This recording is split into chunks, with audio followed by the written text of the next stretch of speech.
Yes, I'm live. Hello, hello. Come in, come in. Let me see. Hello, hello. Come in, everybody. Welcome, welcome.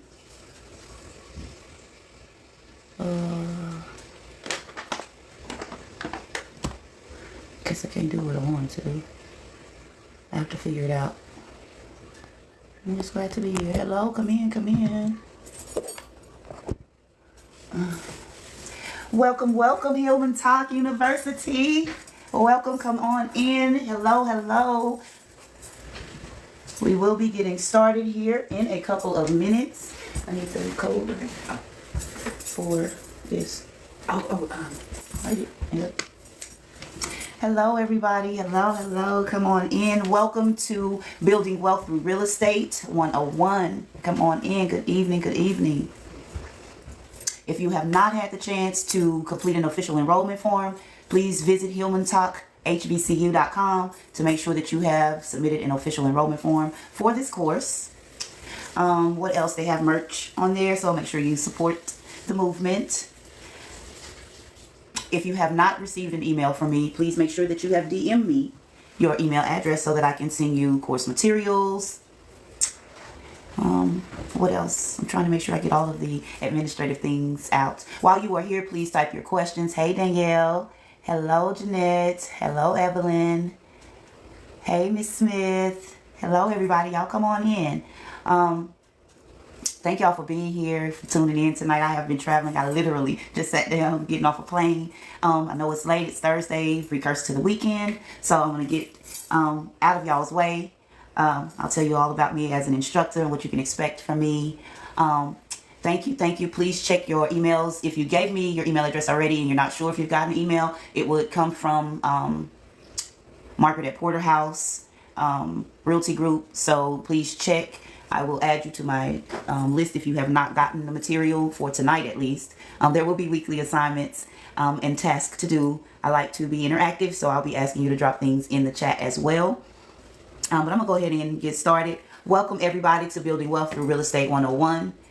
I am Professor M, your real estate professional, professor and plug. I come to you with years of experience in real estate, and the one thing I tell you is that it's constantly changing. The state and rules of real estate are constantly changing. But know this, they are not making any more land. There's no new land. While you are here, please share this with someone that is interested in entering the real estate business, either as an investor or consumer or agent. I'm here to answer any questions that you may have. So yeah. Hey y'all, hey, come on in. Thank you for being here, for tuning in and joining this movement with HillmanTok University. If you don't remember anything else I teach you about real estate, please know that the wealth is in the land. And while this isn't a history course, if you check the history facts, you will see that land has either been acquired, purchased, or stolen, but it is not being built or made in this case. What's here is all there is, and I'm here to help you get a piece of it. So please, please, please come on in and join us. I'll be quick tonight. I scheduled the class for an hour. I'm going to go through the material that I have, give you all an opportunity to ask questions. If I don't answer your question, please DM me or email me your email address so that I can send you the materials, because your answer may be in there. There's a syllabus, there's a course info video, which I shared earlier. It's probably part 5 in the HillmanTok playlist. And then I'll be giving you tools that I actually use with my clients, because I want you guys to get started. I don't want you to continue to talk about it.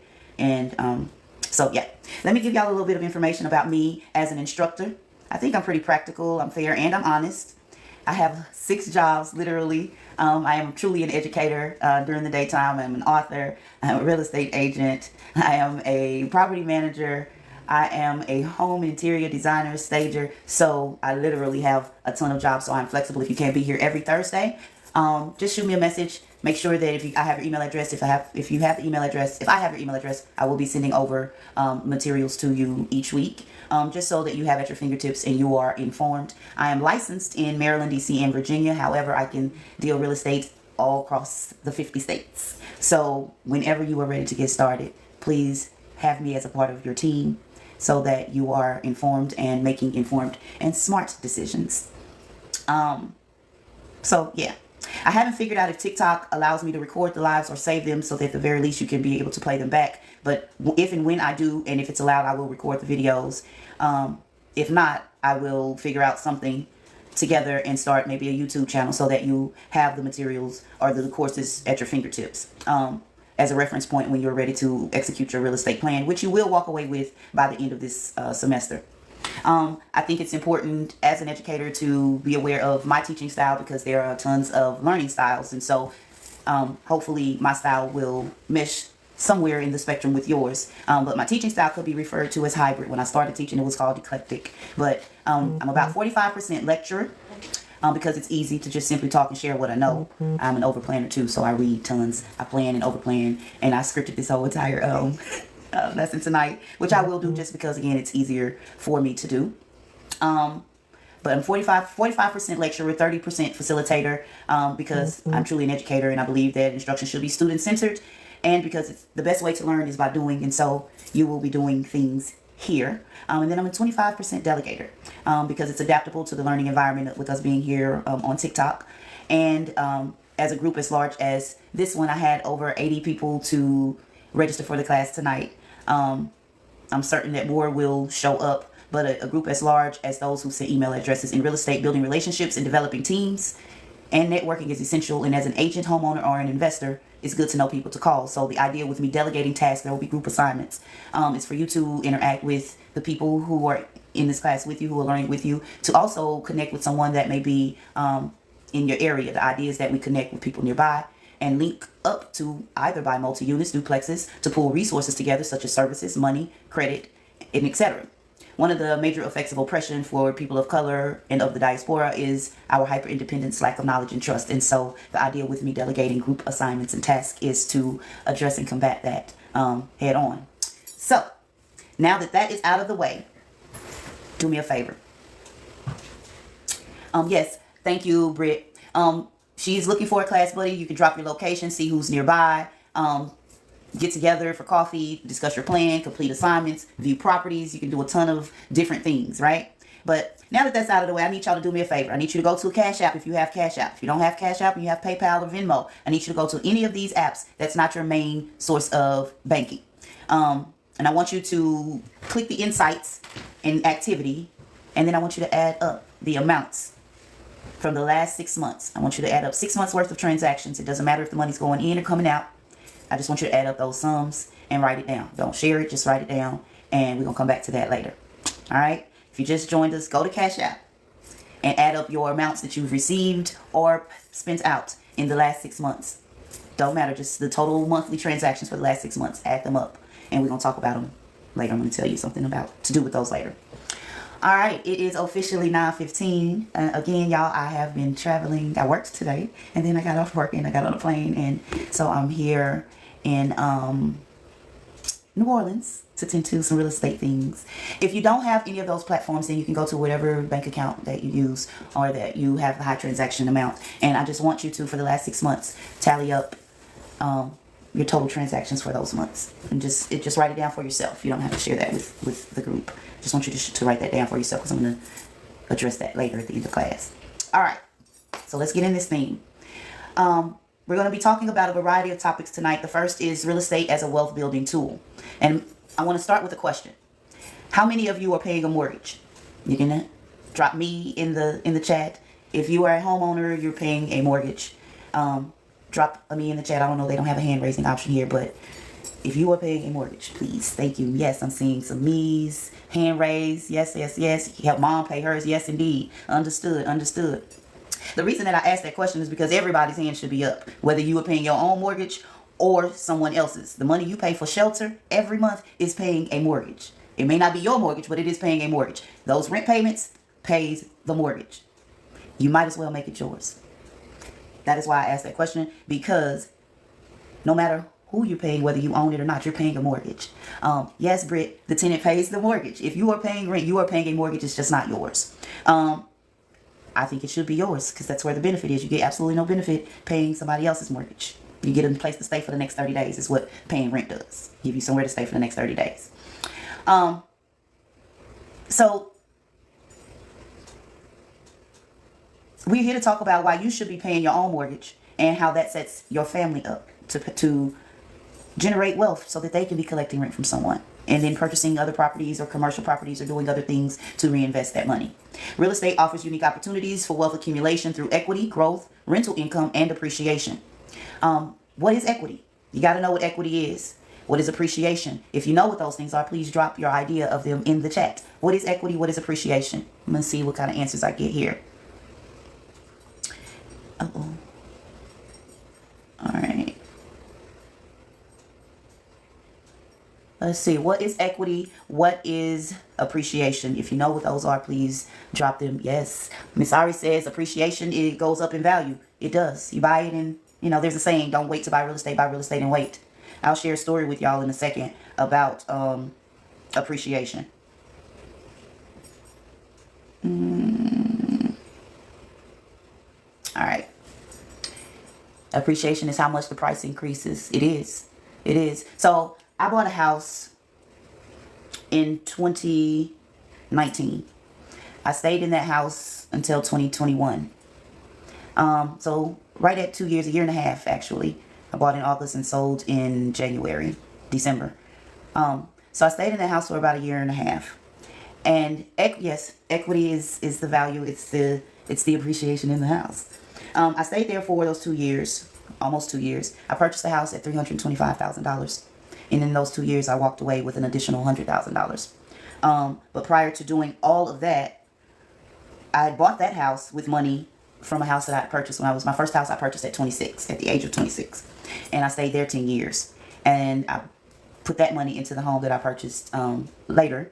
And then I walked away with an additional $90,000. So appreciation is the amount of equity, the value in the home that grows each year. Because real estate does not decline. I mean, it does, but the general consensus is that it grows. I can't get this open anymore. Let's help.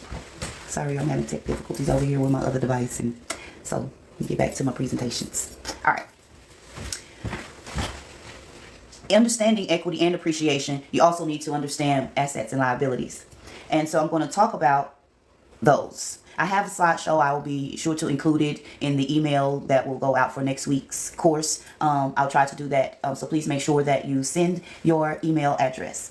But assets versus liabilities in real estate is basically understanding how to build wealth through property ownership. And so it's important to understand these things because assets versus liabilities helps you to determine your financial freedom. It helps build generational wealth, and it impacts investment success. Asset is something that puts money in your pocket. In real estate, rental properties with positive cash flow, appreciating properties such as your own home that accumulates value and grows in value each year, and then real estate notes and investments. If you are a player in the stock market, buying REIs or REITs, purchasing REIs for as an investment, they pay really good dividends. This is not financial advice. I'm just telling you what I do. Okay. If you want to send your email address to me, you can simply DM it. Simply DM me, and then I'll put you on. I'll add you to the email group to make sure that you're getting the information.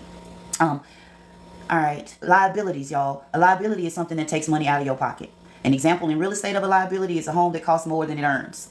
High interest rate loans with negative cash flow and high maintenance costs with no income. Primary residence. Is your primary residence an asset or a liability? If your home that you live in does not generate income, it is simply a liability without regard to the appreciation, okay?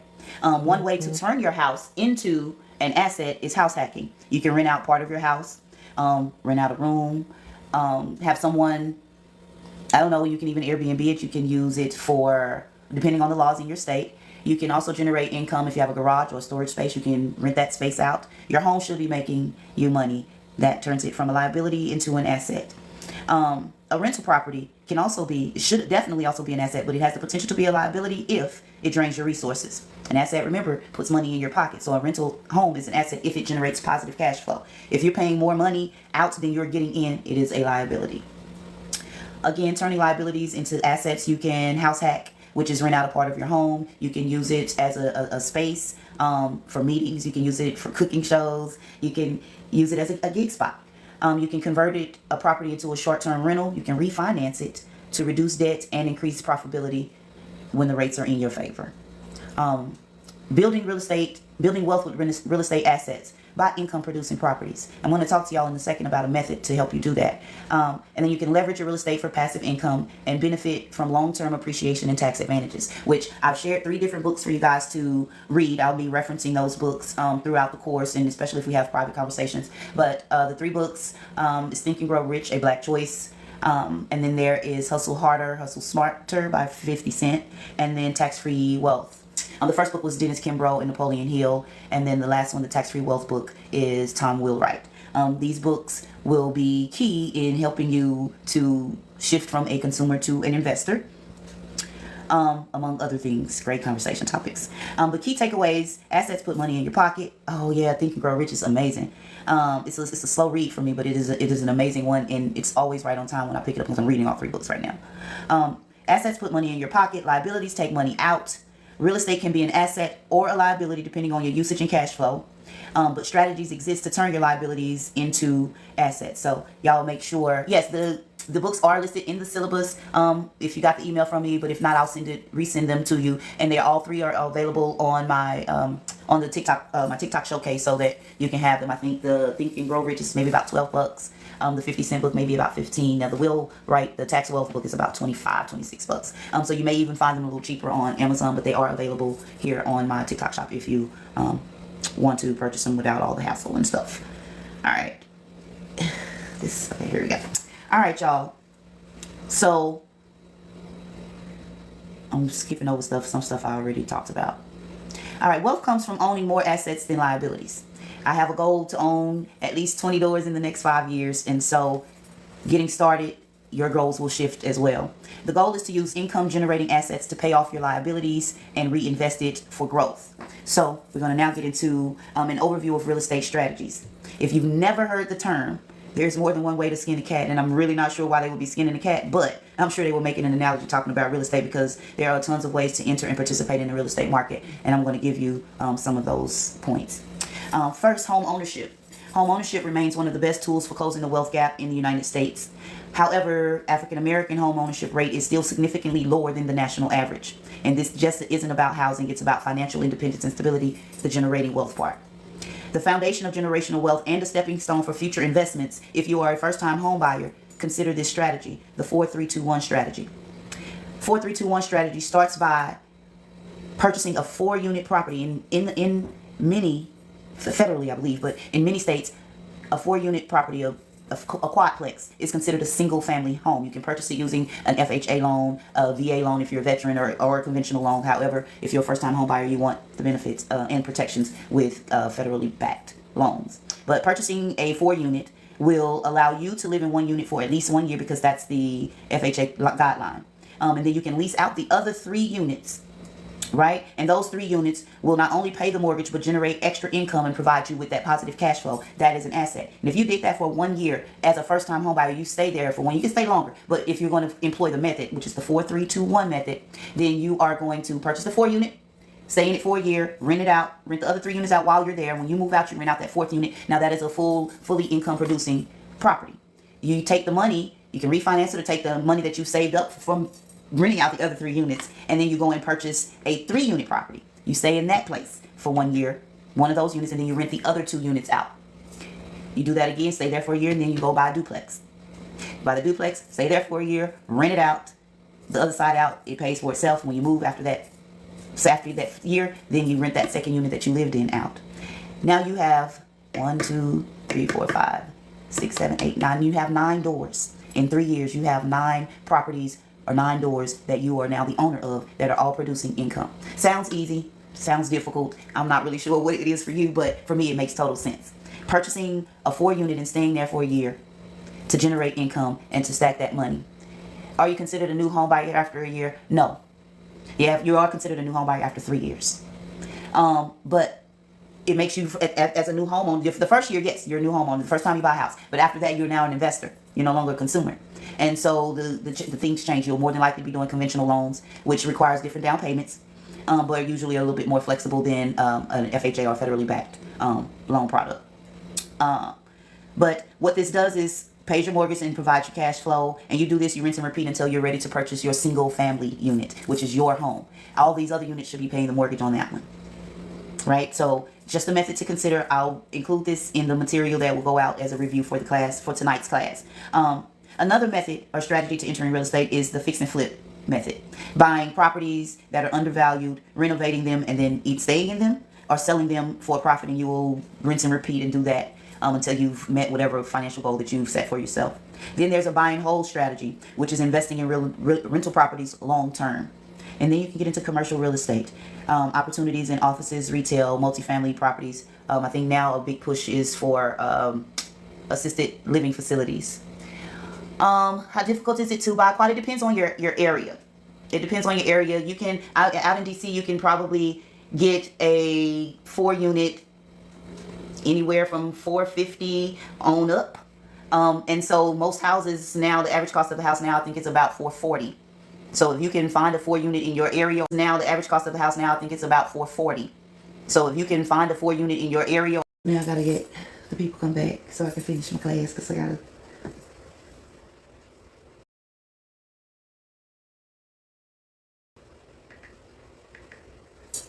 I don't know what's happening. Hey y'all, sorry, not really sure what happened. I didn't move. I don't know, something happening outside. So come on back up, come on back in, so we can end our class discussion and I can give homework assignments and all of that good stuff. Come on back in. Sorry for the disconnect. Sorry for the inconvenience of it. All right, so I'm gonna just, hey Britt, thanks for coming back. All right, y'all, I'm gonna wrap up. We got 20 minutes left within the hour. Yes, we are back. I don't know where we stopped. I know where I was when the phone stopped working, but so I'm gonna just kind of pick up there. I was talking about consumers and investors, the difference between a consumer and investor. Buying real estate, even as your personal property, involuntarily pushes you into an investor space. Since you are there, you may as well expand that to generate wealth. You have to have a good relationship with money. We can talk about that. That could be another class, another elective later on down the line here at good old HillmanTok University. I absolutely love this. All right, y'all. So let me wrap up so we can get to the end, and y'all can ask questions if you like. All right. When people purchase a house, they see it as a place to live, but they're involuntarily stepping into the role of an investor. A home is an asset that appreciates over time, meaning its values tend to increase as the years pass. By purchasing a property, homeowners are not only securing a place to live, but potentially building equity and wealth through the appreciation of the property's value. In addition to appreciation, home ownership also allows individuals to gain from mortgage principal payments. Each time as a homeowner you make a mortgage payment, you are gradually increasing your ownership stake in your property, meaning your balance goes down and the value goes up. In essence, the home becomes an investment vehicle, generating both short-term and long-term financial benefits. Moreover, owning real estate opens the door for homeowners to explore other investment strategies. For example, again, renting out part of your home or leveraging it for future real estate investments. So even if someone isn't actively trying to build a real estate portfolio, purchasing a home automatically places you on the path to becoming an investor, because you're going to put money into it. You're going to invest into the home to keep it up to par, to keep it updated, to rent it out, to do all of these things. The wealth building opportunities tied to real estate are far reaching, and the home that was purchased primarily for personal use can eventually become a cornerstone of your long-term financial growth. This is what moves you from consumer to investor. All right, let me give y'all a couple of examples. A consumer buys a home for personal use, lifestyle, or convenience. An investor buys a home to generate income and build wealth. A consumer sees real estate as an expense, buying a dream home with high cost. An investor sees real estate as an asset, buying rental properties, employing the 4-3-2-1 method, fixing and flipping, pulling the equity out of homes to put it into more homes, to purchase more homes. A consumer focuses on liabilities, things that cost them money. An investor focuses on assets that generate cash flow. If it ain't making you money, it's costing you money. Your thinking. A consumer prioritizes comfort, aesthetics, and lifestyle upgrades, but an investor prioritizes return on investment, cash flow, and property appreciation. If I buy this home in this neighborhood next to this grocery store, will it make me money or will it cost me money? These are questions that you will be asking yourself as you're deciding where to purchase and how much to purchase for. Wealth and growth. A consumer may not see home ownership as a wealth building tool, but an investor uses real estate strategically to grow wealth over time. And that is what I am here to do with y'all, is to share with you what I learned by accident. I was 26 when I purchased my first house. I didn't know a thing. I don't even know what my credit score was. All I knew was what I had. I had $1,000 to put down as an earnest money deposit, and that's what I did. And I stayed there 10 years. I even survived the housing bubble when everything and people were losing their houses. I survived that. And like I said, I was there for 10 years and sold that and made a nice chunk of change that I'm still utilizing today. And I've been in DC almost 9 years now. So it will totally change your life. All right, y'all. Now, at the beginning of class, I asked everybody to tally up their Cash App or Venmo or PayPal transactions for the last 6 months. And I asked y'all to write those down. And I don't want you to share those here. I want you to begin to look at your money, right? So if over the last 6 months, you had $1,000 to $3,000 in transactions, I want you to put a wink emoji in the chat. If you've added up your Cash App or PayPal or Venmo or Zelle transactions over the last 6 months, and you made or you had $1,000 to $3,000 in transactions, doesn't matter what it was for, in or out, I want you to put a wink emoji in the chat. I mean, in the group, thingy. If you had $3,000 to $6,000 in transactions, I want you to put a green heart. And if you've had over $6,000 in transactions, I want you to put a $ in the comments. For those of you that are just coming in, my request was at the beginning of class for you to look at your Cash App, PayPal, Venmo, whatever your side source of conducting business or receiving money is. Over the last 6 months, I want you to tally that amount up. Doesn't matter going in or going out. $1,000 to $3,000 wink emoji, $3,000 to $6,000 put a green heart emoji, and over 6,000 in transactions, I want you to put a $ in the chat if you've had that amount. If not, if you didn't get a chance to do it and you're scrambling to do it, don't bother. Just when you get a moment, tally up your transactions for the last 6 months on those platforms if you have them. If you don't have any of those platforms, then your regular banking, whatever banking system you have, tally up your transactions for the last 6 months. And I want you to consider this. The reason I ask this is when you're dealing with real estate, they will ask, when you're dealing with real estate and you get ready to purchase, whether you need the money or not, they will always ask you, where will the money for a down payment, closing costs, or inspection come from? Your answer is in that amount, in that Cash App, Venmo, or PayPal platform. Whatever way it is, your answer is there. Whatever you spent money on or whomever you receive money from have just become an expense or a payment. If it is an expense, see where you can save and spend less money. And if it's a payment coming in or income coming in, then you need to see who's listed in your personal records, and they should be listed as a client or regular contributor to your house fund.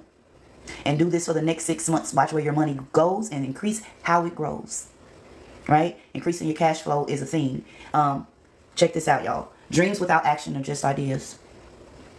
So I want us to move from having a conversation or move it from an idea to actionable steps. And with 10 minutes left in class, this leads me to your homework assignment. If you have not sent your email address, please DM it to me between tonight and, well, not tonight because I'm tired and I'm in New Orleans, so I'm going to go get me some food and walk the streets a little bit.